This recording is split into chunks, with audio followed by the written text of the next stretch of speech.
El correo electrónico llegó un martes por la tarde, un presagio digital de una tormenta que no había visto venir. La remitente era mi tía Carol, y el asunto, puntuado con un empalagoso signo de exclamación, decía: Contribución para el baby shower de Jessica. Lo abrí y se me cortó la respiración. No era una petición. Era una factura formal por $2,750. El PDF, diseñado con un alarde de bloques de bebé en tonos pastel, listaba mi nombre junto al concepto Contribución familiar obligatoria. Un párrafo de seguimiento de mi tía explicaba la importancia de las contribuciones familiares en los eventos vitales significativos. Sus palabras eran una clase magistral de agresividad pasiva. La ironía fue un golpe físico, tan abrumador y profundamente hiriente, que sentí como si me hubieran sacado el aire de los pulmones de un puñetazo.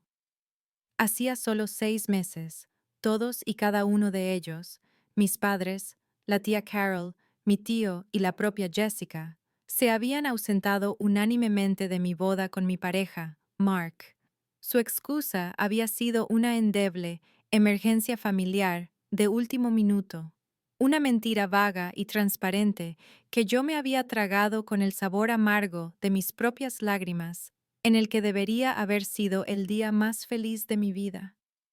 Esta factura no era solo una exigencia de dinero, era una declaración, un símbolo flagrante y exquisitamente doloroso de mi estatus de toda la vida como la eterna olvidada de la familia, aquella cuyos hitos eran opcionales.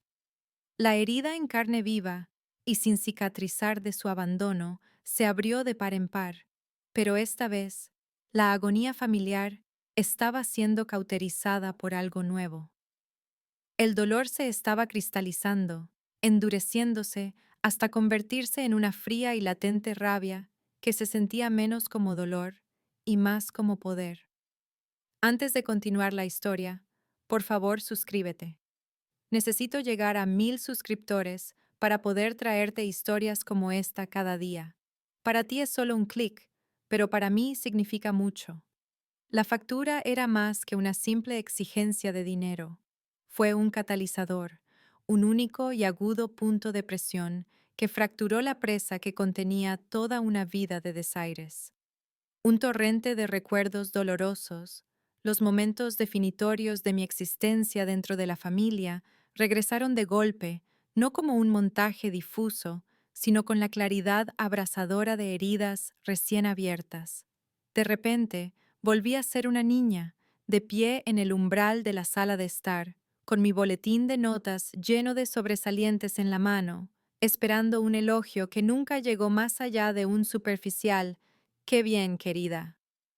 En la pared, detrás de la cabeza de mi padre, otro de los torpes cuadros abstractos de Jessica, había sido colgado en un marco nuevo y ornamentado un testimonio de la inquebrantable devoción de la familia por su floreciente talento. Mi pasión por la programación y la tecnología, los intrincados mundos que construía en una pantalla, los complejos problemas que resolvía con líneas de poesía lógica, siempre fue descartada como un hobby de empollona, algo que hacía sola en mi habitación. Nunca fue celebrada, nunca comprendida y ciertamente nunca considerada digna de las conversaciones sin aliento en la cena que diseccionaban cada matiz del temperamento artístico de Jessica. Ella era la niña de oro, el alma sensible cuyo cada capricho e impulso creativo era un asunto de importancia familiar, mientras que yo era la hija confiable y práctica cuyos logros eran tan predecibles y por lo tanto tan poco interesantes como el amanecer. Los recuerdos se acumulaban, cada uno un ladrillo en el muro que se había construido entre nosotros. Tenía 14 años cuando gané la Feria de Ciencias del Distrito con un proyecto de robótica en el que había invertido 6 meses de mi vida. Un complejo brazo robótico que podía replicar la escritura humana. Recuerdo la emoción de oír mi nombre, el peso de la medalla del primer puesto alrededor de mi cuello, y la desesperada esperanza de que esto, finalmente, sería un logro que no podrían ignorar. Los llamé desde el teléfono público del vestíbulo de la escuela, con la voz temblando de emoción, solo para que me dijeran que no podrían asistir a la ceremonia de entrega de premios esa noche. Era, por supuesto, la noche de estreno de la obra de teatro del Instituto de Jessica, en la que tenía un papel sin diálogo como un árbol. No hubo vacilación en sus voces, ni sensación de conflicto. Su presencia silenciosa en un escenario era, simple e indiscutiblemente, más importante que mi logro tangible y premiado. Me quedé allí sola, bajo las luces fluorescentes del gimnasio, viendo a otras familias abrazar a sus hijos. El espacio hueco donde debería haber estado mi propia familia era un vacío frío y doloroso. Las fiestas eran una clase magistral de esta crueldad silenciosa.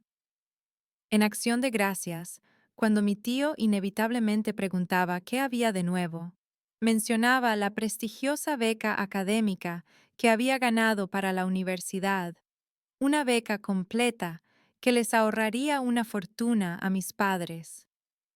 La noticia era recibida con asentimientos educados y estériles, y un breve bueno, eso es práctico. Luego, la conversación giraba, magnéticamente, hacia Jessica, que recientemente había decidido que estaba entrando en su período azul, y la familia pasaba la siguiente media hora debatiendo seriamente las implicaciones psicológicas, con el ceño fruncido por la preocupación por su delicado espíritu creativo. Este era el patrón de desdén sistémico y profundamente arraigado que me había moldeado. No era una crueldad abierta, era una erosión silenciosa y constante de mi valía. Me habían asignado el papel de la autosuficiente, la que no necesitaba su atención ni su apoyo, y habían interpretado sus papeles a la perfección. La factura era solo la escena final de una larga y trágica obra, la confirmación definitiva de que mi único valor a sus ojos era como personaje secundario en el gran drama de la vida de Jessica. De todos los recuerdos que esa factura desenterró, el día de la boda era el más vívido, una herida que nunca había cicatrizado del todo. El año previo había sido un torbellino de alegre planificación, una construcción meticulosa y amorosa del día perfecto. Mark y yo habíamos elegido cada detalle con esmero, desde la posada histórica, con sus extensos jardines, hasta el cuarteto de cuerda que tocaría mientras yo caminaba hacia el altar. Había puesto mi corazón en ello, no solo por amor a Mark, sino por una desesperada y profundamente enterrada esperanza de que este evento, este hito innegable de la vida adulta, finalmente solidificaría mi lugar en mi propia familia. Los imaginé viéndome de verdad, como una mujer con una vida y un amor propios, una parte permanente y valorada del tapiz familiar. Tenía sus nombres impresos en elegantes tarjetas de sitio, listas para ser colocadas en la mesa principal, un símbolo físico del espacio que les guardaba en mi corazón y en mi futuro. La mañana comenzó con la luz del sol entrando a raudales por la ventana de la suite nupcial, un cielo perfecto y sin nubes. Entonces sonó el teléfono. Era la tía Carol, con la voz tensa por una falsa simpatía. Había surgido un asunto familiar repentino, explicó vagamente, algo que requería toda su atención. Una hora más tarde, llamó mi padre, con su voz incómodamente brusca, repitiendo la misma excusa endeble y sospechosamente similar. El pavor frío y pesado que se instaló en la boca de mi estómago fue una premonición del golpe final y aplastante. Esa llamada vino de mi madre. No había angustia en su voz, ni desolación por su única hija. Solo había un tono plano, displicente, casi casual, como si estuviera cancelando una cita con el dentista. Oh, Sara, Había suspirado. Esto de la familia es un lío. No vamos a poder ir. Ninguna explicación real. Ninguna disculpa sincera. Solo una simple y devastadora anulación de mi día más importante. Me quedé allí, con mi vestido de encaje marfil, el teléfono todavía pegado a mi oído mucho después de que ella colgara, y sentí que algo dentro de mí se rompía en 1000 pedazos. Mark me encontró minutos después, con el maquillaje hecho un desastre de lágrimas negras, y me mantuvo entera con la pura fuerza de su amor. Seguimos con la ceremonia. Caminamos por el pasillo, el aroma de los lirios y el eucalipto llenando el aire. Nos paramos frente a nuestros amigos, nuestra verdadera familia, y pronunciamos nuestros votos. Pero cada vez que miraba a los invitados, mis ojos se sentían atraídos hacia la primera fila, hacia el mar de sillas vacías que nos miraban boquiabiertas como heridas abiertas. Eran un testimonio silencioso y ensordecedor de la elección de mi familia. Sonreímos para las fotos, cortamos el pastel, tuvimos nuestro primer baile, pero una sombra de profundo abandono tiñó cada momento de alegría. La verdad llegó una semana después, un giro final y cruel del cuchillo asestado a través del brillo inconsciente de una publicación en redes sociales. Un primo lejano había publicado un álbum de fotos titulado Fin de semana espontáneo de vinos. Allí estaban mi madre, mi padre, la tía Carol, mi tío y Jessica, todos riendo, sus rostros sonrojados por el sol y el Sauvignon Blanc, con las copas levantadas en un brindis. La fecha en las fotos confirmaba lo impensable. Su emergencia familiar repentina era un festival de cata de vinos.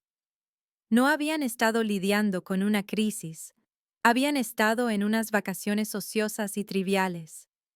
Habían mirado las dos invitaciones que tenían ante ellos, la celebración meticulosamente planeada y única en la vida del amor de su hija, y un fin de semana espontáneo de beber Chardonnay, y habían elegido el vino.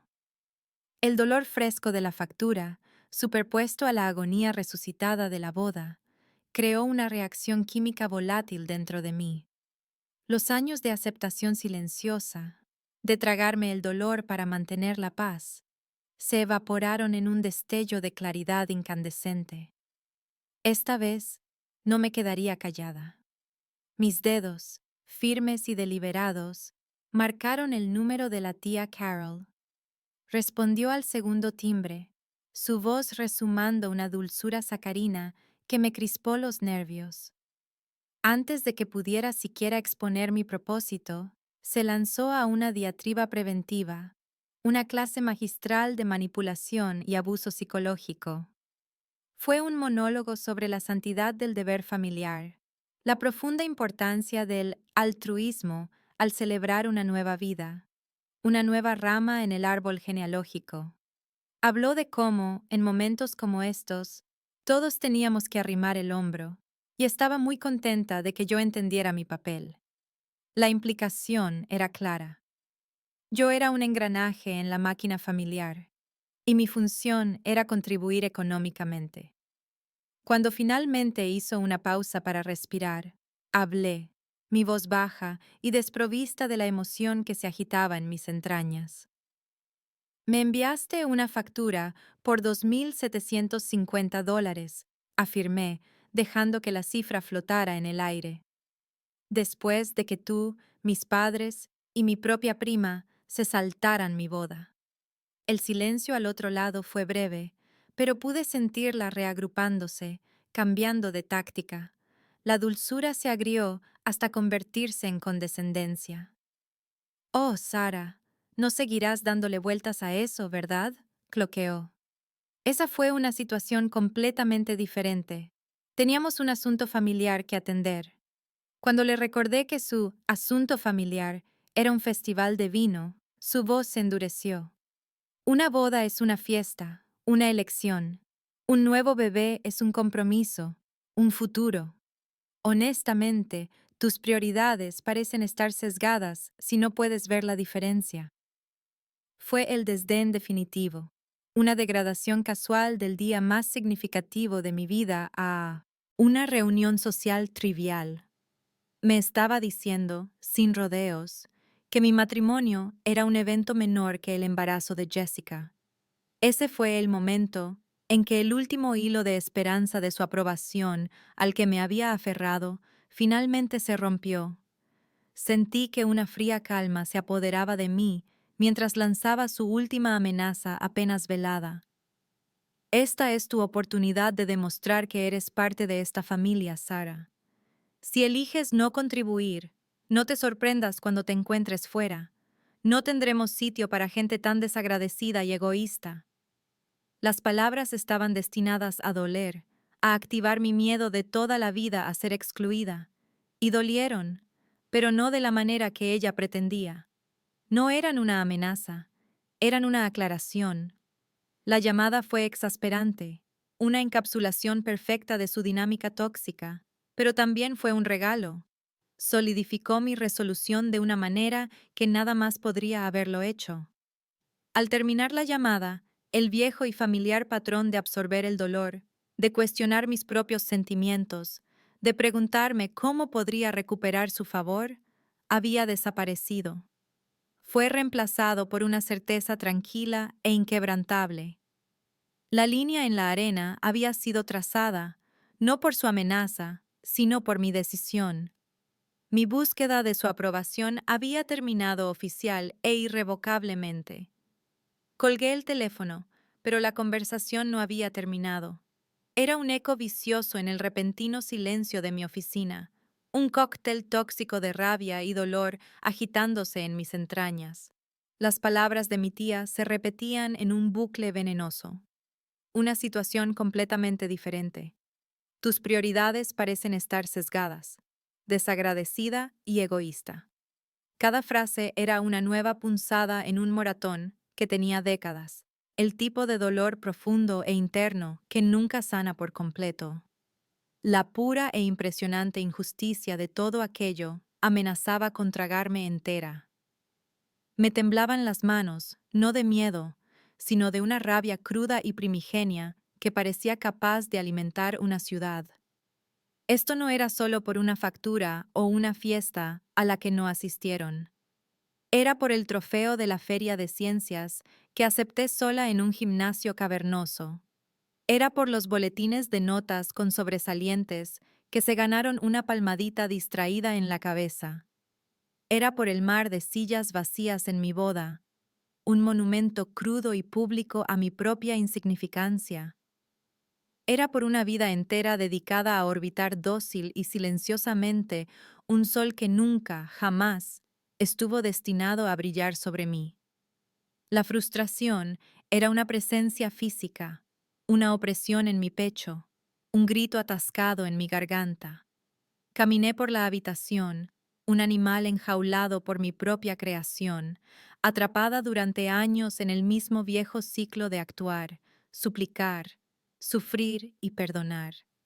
Y entonces, mientras la tempestad emocional alcanzaba su cenit, mientras las olas de furia y dolor se estrellaban contra las costas de mi conciencia, algo dentro de mí no se rompió. Se asentó. El huracán. En mi pecho no se desvaneció, se contrajo, colapsando sobre sí mismo hasta convertirse en un único y denso punto de energía. Las aguas turbias de mi confusión de toda la vida comenzaron a aclararse, revelando la verdad fundamental con una calma desconocida y empoderadora. Por primera vez, vi toda la dinámica con una claridad absoluta, dura como un diamante. Había pasado 32 años en una misión inútil. Había estado corriendo una carrera sin línea de meta, actuando para un público que nunca se había molestado en levantar la vista hacia el escenario. Estaba mendigando migajas de validación de una familia cuya mesa estaba intencional y deliberadamente vacía cuando se trataba de mí. Su aprobación no era algo que pudiera ganar con mejores notas, un logro mayor o una boda más perfecta. Nunca estuvo disponible. Las reglas de su juego estaban diseñadas para asegurar que nunca pudiera ganar, porque mi papel designado era seguir intentándolo, seguir alimentando su ego colectivo con mi silenciosa desesperación. La profunda y estremecedora revelación fue que había sido yo quien les había dado todo el poder. El deseo de ganar su amor, un dolor persistente que había definido gran parte de mi vida, desapareció de repente, cauterizado por el calor al rojo vivo de esta nueva comprensión. En su lugar creció una determinación férrea, una resolución tranquila y fría que era más poderosa que cualquier estallido de ira. Esto ya no se trataba de ellos, no se trataba de hacerles cambiar de opinión o de que vieran mi valía. Se trataba de mí, reclamándola por fin y por completo para mí misma. Esto ya no era una súplica de amor, era una declaración de mi propio valor, escrita en un idioma que no tendrían más remedio que entender. Esa noche, el silencioso zumbido del refrigerador era el único sonido en nuestro apartamento, un marcado contraste con la tormenta que aún rugía dentro de mí. Cuando Mark llegó a casa, me encontró sentada en la isla de la cocina, el brillo de la pantalla de mi portátil iluminando la factura de la tía Carol. Echó un vistazo a mi cara, una máscara de calma cuidadosamente construida que él podía ver a través, e inmediatamente supo que algo andaba mal. No lloré, no grité. Le expuse toda la situación con la fría precisión de una ingeniera de software detallando un fallo del sistema. Le mostré la factura, los bloques de bebé, en tonos pastel burlándose de mí desde la pantalla. Le conté la llamada telefónica con mi tía, citando sus palabras displicentes textualmente. Una situación completamente diferente. Tus prioridades parecen estar sesgadas, desagradecida y egoísta. Mientras hablaba, un oscuro rubor subió por el cuello de Mark, su habitual carácter afable, reemplazado por una furia protectora que fue un bálsamo para mi espíritu herido. Leyó y releyó el correo electrónico, sus nudillos blancos mientras se aferraba al borde de la encimera.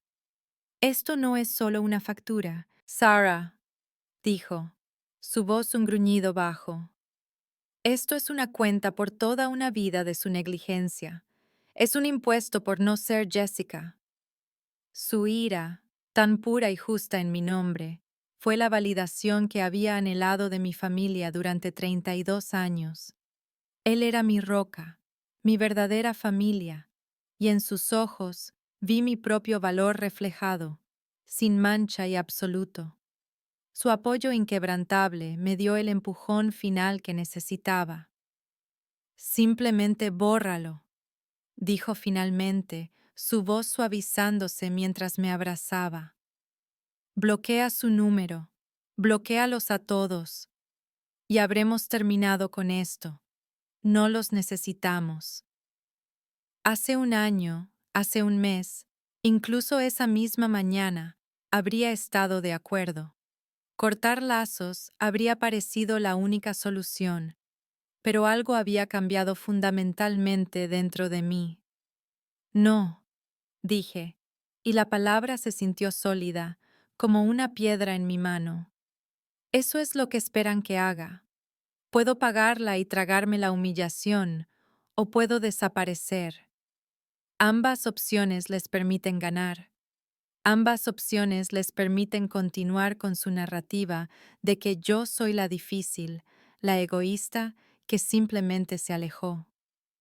Me aparté, mirándolo, los engranajes en mi mente girando, un nuevo tipo de lógica tomando el control. Ignorar esto es un movimiento pasivo, es una admisión de derrota. He terminado de ser pasiva. Miré la factura en la pantalla, sus columnas ordenadas y su número final en negrita. Habían intentado cuantificar mi obligación familiar. Se habían comunicado conmigo en el lenguaje de las transacciones, de los costes y las contribuciones. Y como ingeniera de software, como persona que construye sistemas y analiza datos para ganarse la vida, me di cuenta con una claridad repentina y sorprendente de que este era un lenguaje que yo hablaba mucho mejor que ellos. Una idea comenzó a formarse, no nacida de la emoción, sino de una estrategia fría y clara. Necesito hacer algo que no puedan ignorar, dije, con una nueva energía en mi voz. Algo que hable su idioma. Simplemente cortar lazos es una respuesta emocional. Necesito darles una respuesta basada en datos. Una lenta sonrisa se extendió por el rostro de Mark al ver el cambio en mis ojos. ¿Qué estás pensando?, preguntó. Volví al portátil. Me enviaron una factura, dije, mis dedos ya flotando sobre el teclado. Así que voy a enviarles una de vuelta. No voy a escribir un correo electrónico furioso, lleno de mis sentimientos. Voy a elaborar una respuesta que los obligará a confrontar el verdadero y cuantificable coste de su negligencia. Voy a darles un balance de nuestra relación, y va a ser una deuda que nunca podrán pagar. Mi vida profesional como ingeniera de software me había entrenado para abordar el caos con lógica, para encontrar los errores en un sistema roto y para construir soluciones elegantes a partir de un desorden de código enmarañado. Había perfeccionado mis habilidades en investigación y análisis de datos, y ahora iba a aplicar ese mismo enfoque metódico al sistema disfuncional de mi propia familia. El proyecto fue bautizado como Operación Baby Shower, y mi objetivo era recopilar datos incontrovertibles. Mi ira ya no era una rabia caliente y cegadora. Se había enfriado hasta convertirse en una energía concentrada, el zumbido de un servidor de alto rendimiento procesando una consulta compleja. Comencé mi reconocimiento digital donde se enquistan todos los dramas familiares modernos, las redes sociales. No tardé mucho. Una única y efusiva publicación de una prima lejana me llevó a la invitación en línea del evento, y la primera pieza de evidencia condenatoria cayó en su lugar. El lugar. No era el sótano de una iglesia o un patio trasero. Era el invernadero Orquídea de Plata, un opulento jardín botánico con paredes de cristal, conocido por sus tarifas de reserva de 5 cifras y su lista de espera de meses. Navegué hasta su sitio web, las fotos cuidadosamente seleccionadas de eventos soleados e increíblemente elegantes contrastaban duramente con la creciente oscuridad en mi corazón. Sus paquetes listados confirmaron mis sospechas. El mero costo de alquilar el espacio por una tarde era más que el precio de media docena de vuelos de ida y vuelta desde su ciudad a la mía. A partir de ahí, los puntos de datos comenzaron a conectarse.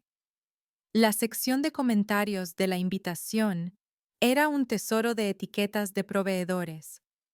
Descubrí que habían contratado a Eleanor Vance Events, una organizadora de eventos de alta gama cuyo portafolio era un testimonio de gusto extravagante y presupuestos ilimitados. El catering estaba a cargo de Artisan Plates, una compañía que se especializaba en experiencias culinarias seleccionadas, lo que sabía que era un código para comida que costaba más por plato que todo mi ramo de novia. Con cada clic surgía una imagen más clara, un plano financiero detallado de un evento diseñado para ser un espectáculo. El descubrimiento final, y el más irritante, fue la lista de regalos de bebé pública de Jessica. Era un monumento al consumismo, un santuario digital al distorsionado sentido del valor de mi familia. Recorrí la lista, mi mandíbula apretándose con cada artículo absurdamente caro. Un Moisés inteligente de $1,200 que prometía mecer al bebé con precisión impulsada por IA. Un cochecito de diseño italiano que costaba más que mi primer coche. Un sonajero de plata de ley de una joyería de lujo. Un armario de peleles de cachemira orgánica, cada uno con un precio de 3 cifras. Era un desfile interminable de símbolos de estatus disfrazados de necesidades para el bebé. La pura e impresionante escala de todo ello, contrastada con su completo y absoluto desprecio por mi boda, fue un golpe físico. No se habían molestado en tomar un vuelo de 2 horas para presenciar mis votos matrimoniales, pero estaban más que dispuestos a financiar colectivamente un mueble robótico de $1,200 para un bebé que ni siquiera había nacido. Metódicamente tomé capturas de pantalla de todo, la página de precios del lugar, el Instagram de la organizadora de eventos, toda la ridícula lista de regalos. Cada imagen era una pieza de evidencia, un detalle verificable que formaría la columna vertebral de mi respuesta. Cada descubrimiento alimentaba mi resolución, transformando mi plan de un simple correo electrónico reactivo en un ataque proactivo y basado en pruebas en busca de justicia. Esto ya no se trataba de mis sentimientos heridos. Se trataba de presentar un caso tan hermético, tan irrefutable, que incluso ellos, en su ceguera voluntaria, se verían obligados a ver la verdad. Con una carpeta digital rebosante de capturas de pantalla y enlaces, mi munición, comencé a construir mi respuesta. No iba a ser un correo electrónico escrito a toda prisa, un torrente de emoción cruda que pudieran descartar fácilmente como un arrebato histérico. No, esto sería un documento meticulosamente elaborado, una obra maestra de fría precisión corporativa. Sería mi obra maestra, un proyecto final en un curso de estudio que no me había dado cuenta de que había estado tomando durante 32 años. Abrí un programa de diseño y creé un nuevo documento, una plantilla de factura de aspecto profesional que reflejaba la que mi tía me había enviado, adornada con bloques en tonos pastel. El nombre de la empresa en la parte superior no era un negocio, sino una declaración. S. Davis, entidad independiente. La sección Facturar A listaba a cada uno de ellos por su nombre: mis padres, mis tíos y mi prima Jessica. El número de factura era una cadena de dígitos que representaba la fecha de mi boda. La fecha de vencimiento se marcó como inmediata, pero fue en los conceptos donde mis años de rabia reprimida fueron finalmente, bellamente y lógicamente cuantificados. La primera línea no era para una contribución de baby shower, era para reembolso por servicios y contribuciones no reconocidos. La descripción era concisa. Toda una vida de apoyo emocional esperado, logros académicos utilizados para el alarde familiar y una obligación familiar consistente y unidireccional. La cantidad se listó como incalculable. El siguiente concepto era más concreto. Reembolso parcial por evento de boda, 15-10-2024. Descuento familiar aplicado. Debajo, listé una porción calculada del costo del lugar, el catering para los 5 asientos vacíos en la mesa principal y los depósitos no reembolsables que se habían basado en su asistencia. Calculé el costo promedio de un billete de avión de ida y vuelta desde su ciudad a la mía, lo multipliqué por 5 y lo listé como gastos de viaje perdidos. Pero el concepto que me dio la mayor satisfacción fue el último. Honorarios de consultoría, trabajo emocional y análisis de datos en un sistema familiar disfuncional. Lo valoré a una tarifa por hora, agresiva, multiplicándola por las horas que había pasado solo en la última semana, recopilando pruebas y procesando el trauma de su última exigencia. El subtotal era una cifra asombrosa, un número que hacía que sus insignificantes $2,750 parecieran calderilla. Pero no había terminado. La parte final, y la más significativa, de mi plan era el archivo adjunto. Navegué hasta mi portal de compensación corporativa y descargué el extracto de mi último bono de rendimiento trimestral. Era una cifra significativa, el resultado de un proyecto agotador pero exitoso que había liderado en mi empresa de tecnología, una recompensa tangible por las habilidades y la dedicación que siempre habían descartado como un hobby de empollona. Abrí un editor de fotos y redacté cuidadosamente la información de mi cuenta personal, pero dejé el nombre de la empresa, mi nombre y el número final y glorioso en tinta negra y negrita. Era una cifra que no solo eclipsaba la factura del baby shower, la aniquilaba. Era un número que gritaba un éxito que nunca se habían molestado en reconocer, un nivel de logro profesional que posiblemente no podían comprender. Guardé el documento redactado como un PDF, su nombre de archivo, una declaración simple y devastadora. Prueba de valor. Esta factura no era una súplica para que me devolvieran el dinero. Era una demostración. Era una refutación fría, dura y basada en datos a toda su narrativa sobre mí. Era mi renuncia al papel que me habían asignado y mi solicitud para uno nuevo, una mujer cuyo valor no estaba sujeto a su negociación. Con la mano de Mark descansando en mi hombro, un ancla silenciosa y firme en la tormenta que estaba a punto de desatar, redacté el correo electrónico que serviría como mi declaración de independencia. No habría ni rastro de las lágrimas que había derramado, ni eco de la rabia que me había impulsado. El tono no era emocional, era el lenguaje frío, profesional y absolutamente devastador de una reestructuración corporativa. El asunto era una respuesta simple y estéril al mensaje original de mi tía. Contribución para el baby shower de Jessica.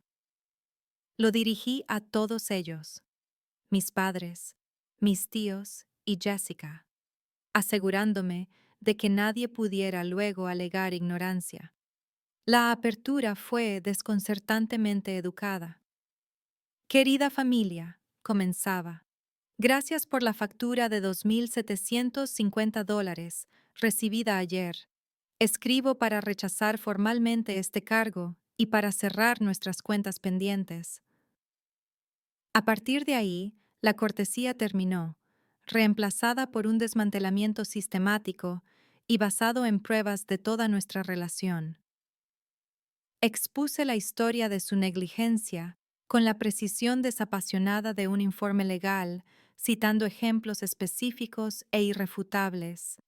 Hice referencia a la Feria de Ciencias del Distrito de mi primer año de secundaria, anotando la fecha y el evento conflictivo y no esencial al la que eligieron asistir en su lugar.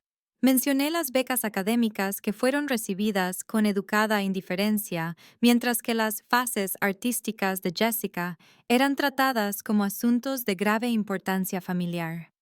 Detallé la traición definitiva del día de mi boda, incluyendo la fecha, la hora de sus llamadas de cancelación sospechosamente coordinadas, y el nombre del festival de cata de vinos al que asistieron, un hecho que declaré sin acusación como un simple y verificable punto de datos. Cada frase era un ladrillo cuidadosamente colocado, construyendo un muro de verdad inexpugnable. Luego pasé a la parte financiera de mi respuesta. Con el espíritu de saldar todas las deudas familiares, escribí. He adjuntado una factura propia para su revisión. Detalla una serie de servicios no compensados y discrepancias financieras a lo largo de los años. Considero que esto es un reflejo más preciso del balance de nuestra familia. Adjunté la factura meticulosamente elaborada, el PDF un testimonio silencioso del verdadero costo de su negligencia emocional.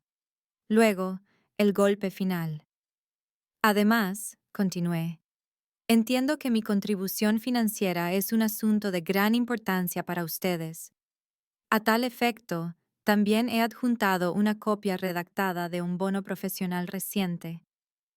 Ofrezco esto no como un alarde, sino como un punto de datos para aclarar que mi negativa a pagar no es una cuestión de incapacidad financiera, sino una decisión consciente y basada en valores. El último párrafo eran mis nuevos términos de relación, una declaración clara e inquebrantable de mi nueva realidad. De ahora en adelante, escribí, ya no busco su aprobación ni validación. Cualquier relación futura que podamos tener será en mis términos, basada en un fundamento de respeto mutuo y reciprocidad. La dinámica del pasado queda, por la presente, disuelta. Lo leí una última vez, mi corazón martilleando contra mis costillas, pero mis manos estaban firmes. Mark apretó mi hombro. ¿Lista?, preguntó. Respiré hondo, una exhalación final de toda una vida de sumisión, y mi dedo se movió hacia el trackpad. Hice clic en enviar.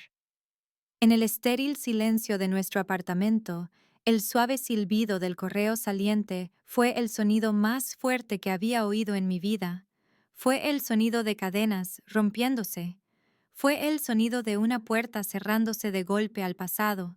Fue el sonido de mi propia y pura libertad. No tardó una hora, tardó menos de 5 minutos. El silencio digital que siguió a mi correo electrónico fue destrozado por el frenético zumbido de mi teléfono en la isla de la cocina. Fue una declaración de guerra, respondida con un asalto inmediato a gran escala. Mi pantalla se iluminó con un aluvión de notificaciones, una sinfonía caótica de indignación e incredulidad. Primero llegaron los mensajes de texto de mi madre, una serie de ráfagas cortas y agudas de furia en mayúsculas. ¿Qué has hecho? Seguido de eres profundamente cruel y desagradecida. Y finalmente, has perdido la cabeza. Luego, vinieron los mensajes de voz. Escuché los primeros segundos del de mi tía Carol, su voz un torrente agudo y estridente de incredulidad y furia. ¿Cómo pudiste hacernos esto a nosotros? ¿A Jessica? ¿Después de todo lo que hemos hecho por ti? Esto es desquiciado, Sara. Lo borré sin escuchar el resto. El mensaje de mi padre fue el siguiente. Su habitual indignación vociferante, amplificada hasta un grado casi cómico. Era menos una declaración coherente y más una serie de frases balbuceantes e indignadas. Arrogancia increíble, echándonos tu dinero en cara, algo profundamente materialista e hiriente. Luego, una notificación escueta e impersonal me informó.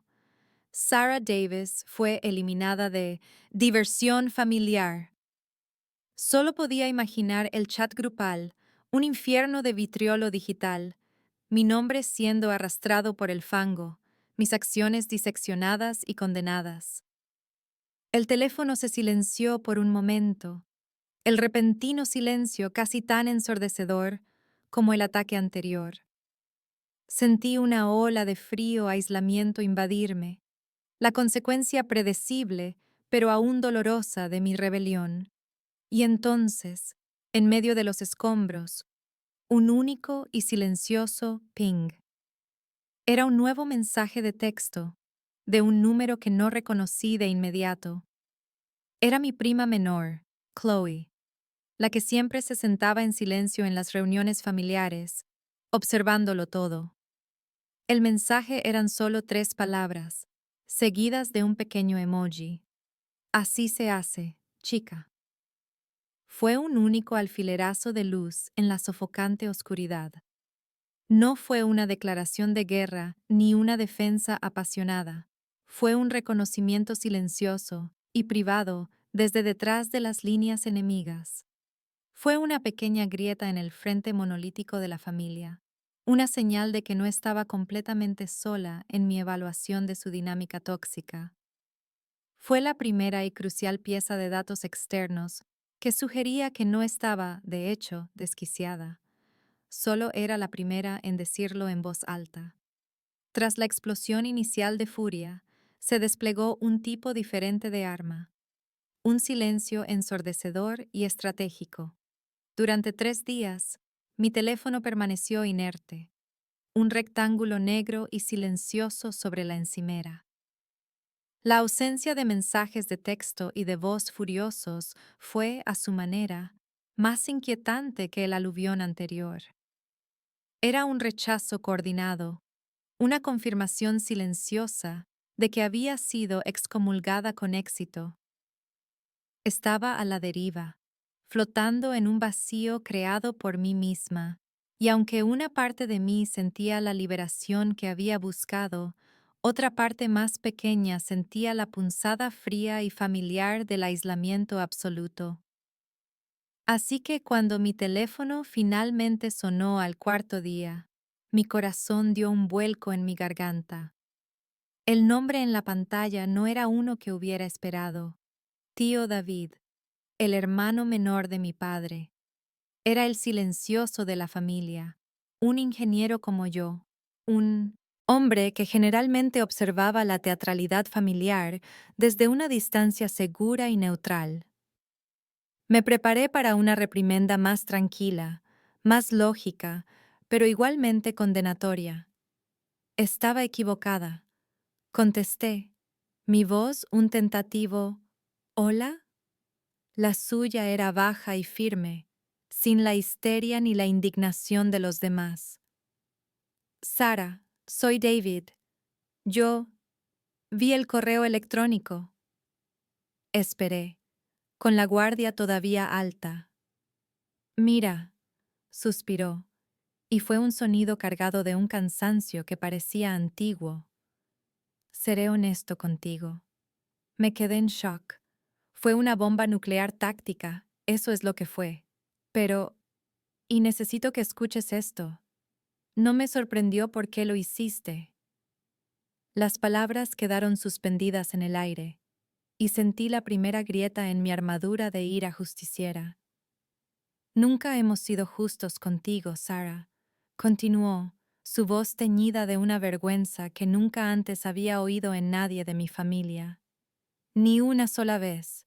Todos hemos estado tan atrapados en el show de Jessica desde que tengo memoria, que simplemente dejamos que las arreglaras. Dejamos que fueras la responsable, la inteligente, la que no necesitaba nada de nosotros. Era más fácil así. Hizo una pausa, y pude oírlo respirar hondo. Me avergüenzo de ello. Me avergüenzo de haberme quedado al margen y haberlo visto suceder todos estos años, incluso en tu boda. No hubo ninguna emergencia familiar, Sara. Todos lo sabemos. Y yo lo acepté. Por eso, lo siento de verdad. Fue como si una presa se rompiera dentro de mí. La validación que me había pasado toda la vida persiguiendo, el simple reconocimiento de mi realidad, me estaba siendo entregado libremente, sin que tuviera que luchar por ello. No podía hablar, un nudo de 32 años de lágrimas, no derramadas, apretándose en mi garganta. No estoy poniendo excusas por ellos, dijo, su voz firme. Tu padre es mi hermano y lo quiero, pero está ciego. Todos lo están. Lo que hiciste podría ser lo único que podría hacerles ver. No sé si funcionará, pero me gustaría intentar hablar con ellos, actuar como mediador si estuvieras dispuesta. Sin presión, solo una oferta. Era la primera vez que un miembro de mi familia se ponía de mi lado, que elegía mi verdad por encima de su comodidad. Era una rama de olivo silenciosa e inesperada, extendida en el páramo de nuestra relación, y fue el gesto más profundamente conmovedor que había recibido jamás. 2 días después de mi conversación con el tío David, mi padre llamó. La indignación vociferante de su mensaje de voz había desaparecido, reemplazada por un tono hueco y confundido que nunca antes le había oído. Sonaba como un hombre que había perdido el rumbo, cuyo mapa del mundo se había revelado de repente como una ficción. No empezó con una acusación, sino con un suspiro dolido. Tu madre está destrozada, Sara, dijo, con la voz ronca. Nosotros, simplemente, no entendemos de dónde viene toda esta ira. Siempre hemos intentado hacerlo mejor. Escuché pacientemente, dejando que el silencio flotara en el aire después de que terminara.